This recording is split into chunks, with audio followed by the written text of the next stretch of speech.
What's up, everybody? JT Sports back to you guys with another 7-round NFL mock draft.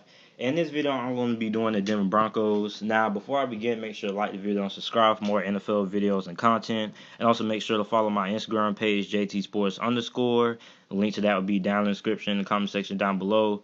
And let's get into it. So, the Denver Broncos nearly missed the playoffs. They had 2 games that they slipped up against. And really, a lot of people thought this would be a playoff team, myself included, with the addition of Case Keenum. But Case Keenum proved that he's an average quarterback who was only good in Minnesota because he had elite supporting cast. Now, Case Keenum, he is a quality quarterback in the NFL when he has talent around him, like how he did with Minnesota with Adam Thielen and Stephon Diggs and elite defense. But with the Denver Broncos, he just didn't have that kind of supporting cast, even though Emmanuel Sanders was pretty okay, and then Demaryius Thomas wasn't the wide receiver that he used to be, which is why he got traded to the Houston Texans.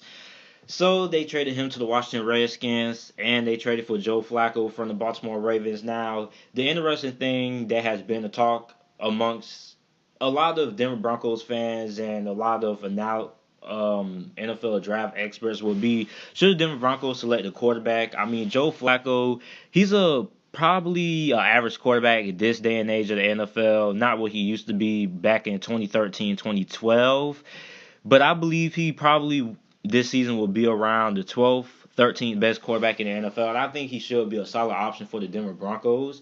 I don't feel they need to go quarterback in this draft. And if they do feel they need to go quarterback and Joe Flacco doesn't do good this season, 2020 is probably going to be the best quarterback class that we have ever seen, ever out of any NFL draft class. So if I was them, I would pass on the quarterback this year and wait till next year to draft another quarterback. So with the first pick of the NFL draft for the Denver Broncos, 10th overall, I have them selecting defensive tackle Ed Oliver out of the University of Houston. The Broncos brought back Zach Kerr, who was a massive force at nose tackle for the Denver Broncos this past season with his 335-pound frame.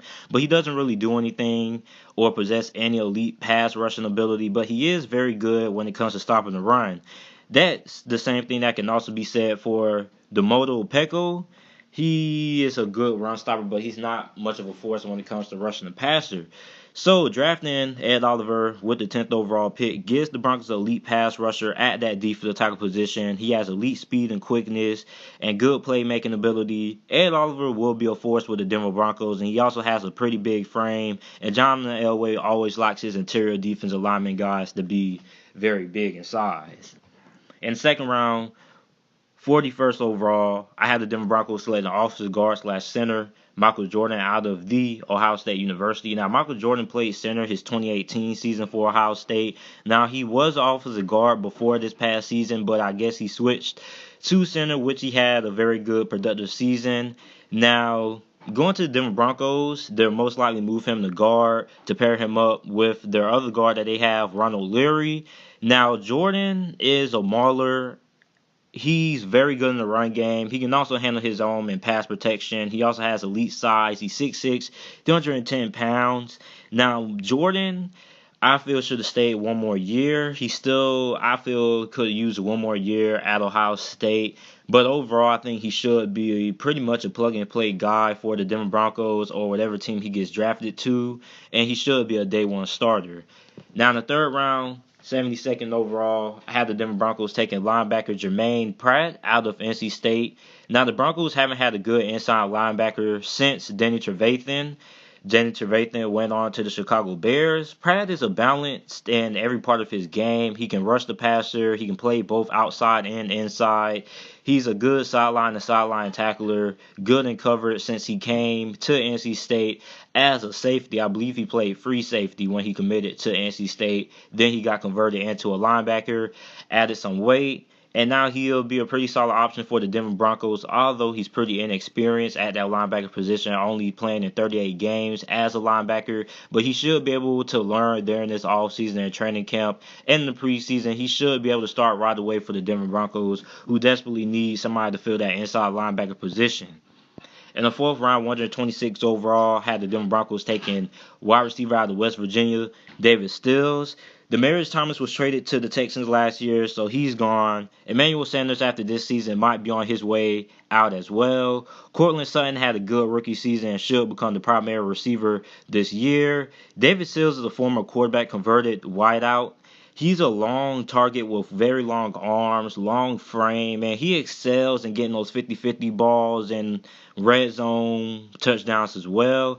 He'll probably start out as a fourth or fifth string on the Denver Broncos depth chart while he develops with his ability to get off the press and get a better release and create better separation and on his routes, because that's the biggest problem with David Sills is that he doesn't really have top end speed and he struggles creating separation on his routes. So going to the Denver Broncos, he should be able to become probably their second string wide receiver over the next year or so. So I think this would be a pretty solid pick for the Denver Broncos.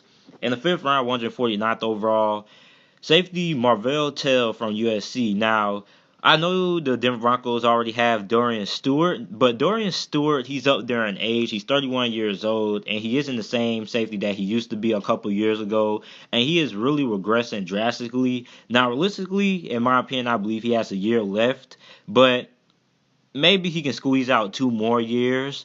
But Marvell, although pretty thin at positions, he's only 198 pounds. He's very athletic, very fast at recognizing plays, has fast feet and hips. He should be able to be a solid replacement for Dorian Stewart, whether he retires or the Denver Broncos let him walk.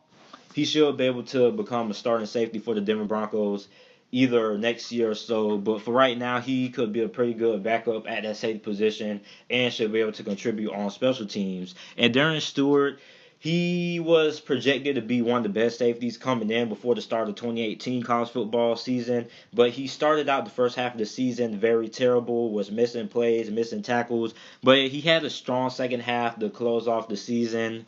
So I could see him going to the Denver Broncos in the 5th round.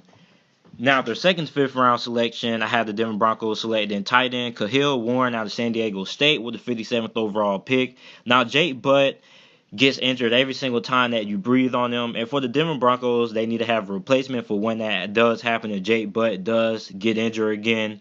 Now, Warren is fairly new to football. He only started playing football his senior year of high school, and the San Diego State decided to bring him in on the walk-on, like a preferred walk-on or something like that. Now, Warren has great size, hard to cover for linebackers due to his quickness, and also has very sharp cuts. He also has pretty good speed, and he has a former basketball background.